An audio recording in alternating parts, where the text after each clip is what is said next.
ఏ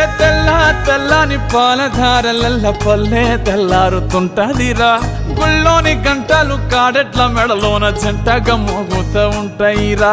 నాగలి భుజాన పెట్టుకుంటే దోస్తులు చెయ్యేసినట్టేరా కొట్టు గోదా పక్కన ఉంటే కొండంత బలగం ఉన్నట్టురా చల్లగాలి మోసుకొచ్చెరా సేను శిలకల ముచ్చట్లు దారి పొడుగు సెట్ల కొమ్మలా రాలుతున్న పూల సప్పట్లు గట్టి మోపులు కాల్వ గట్టులు చెమట సుక్కల్లో తడిసిన ఈ మట్టి గంధాల పల్లెటూరు